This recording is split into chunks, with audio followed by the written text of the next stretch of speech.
Hey, what's up? I wanted to make a video talking about my plan for my bulk. I just recently finished a cut and I got not the leanest I've ever been, but yay, but pretty close. If I can figure out how to do that, I will, Your turn. I'll throw up a picture of what I looked like at the end of that cut. So, what's my plan for the bulk?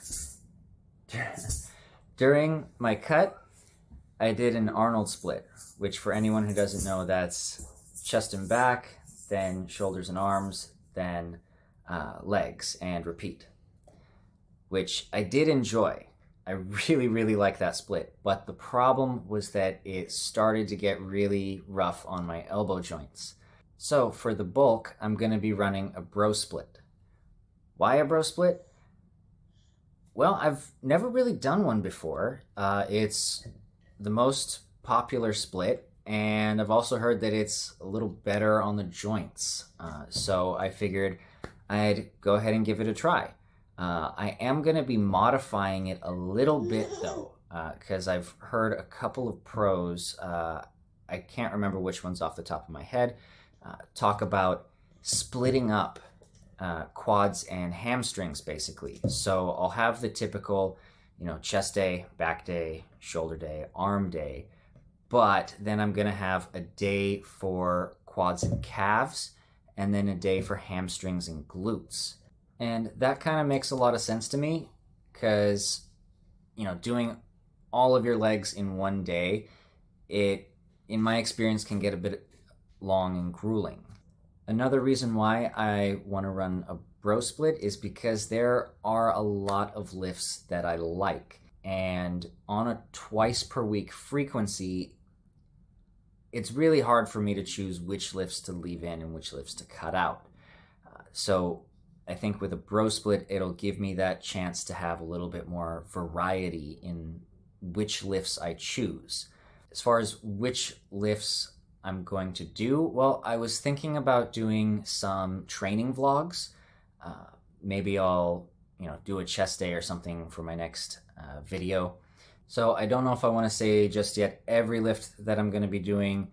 I think I might wait and, showcase those in the training vlogs. But for chest day, there's going to be a fair amount of incline work because I don't have any problems growing my lower chest. To be honest, just chest dips and my lower chest grows perfectly fine. Then for back, I'm gonna have, your 2 vertical pulls, 2 horizontal pulls, but I'm also gonna be including a Zercher lift on my back day because I absolutely love Zercher lifts. Shoulders, it's gonna be a lot of side delts. Even my front delt work, I'm modifying as much as I can to include the side delts because I feel like front delts get hit a lot. I don't think they get hit enough that you don't need any front delt work, but I do think side delt should be a priority. For arms, in recent years, there's been a big push for triceps, a lot of overhead work. But looking historically, a lot of massive triceps were built with things that are not really considered to be that lengthened biased. Things like close grip bench press or tricep pushdowns. So obviously these things work.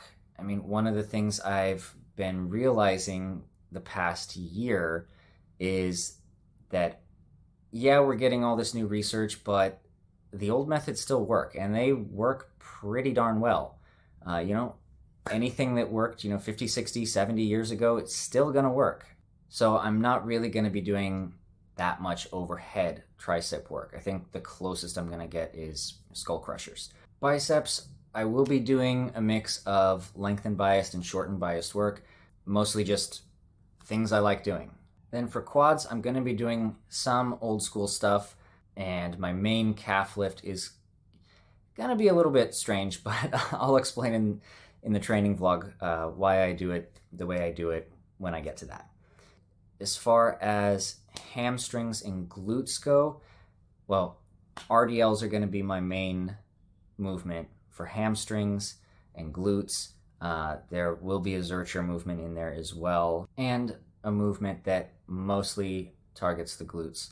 Moving on to the diet, I haven't actually tracked calories in a while. I mostly go by feel, so I'm just going to take it day by day. I'll be checking my weight every day. Is this the best way to do it? Probably not, but I'm a hobby lifter. I do this because I love it. So I don't think it matters too much. Plus, I will still be spending 1 day a week in a caloric deficit to try to add a sort of a buffer to that, because of course if you're not tracking calories, maybe one day you overdo it, maybe one day you underdo it. It should mostly balance out, but I'd like to have that 1 day per week diet in there just as a sort of insurance policy. But anyway, I think that's about it. If anyone watching this thinks that I should have talked about something, or maybe I forgot something, or you have questions or anything really, go ahead and leave a comment. I'm happy to read them, and I'm still learning. The whole point of this channel is for me to document my progress, and if you guys can help contribute to my progress, I mean, that would be super cool. I'm always open to learn more because I need it. Anyway, I think that's going to do it. So thank you to anyone who is watching, and I guess I'll see you in the first training vlog.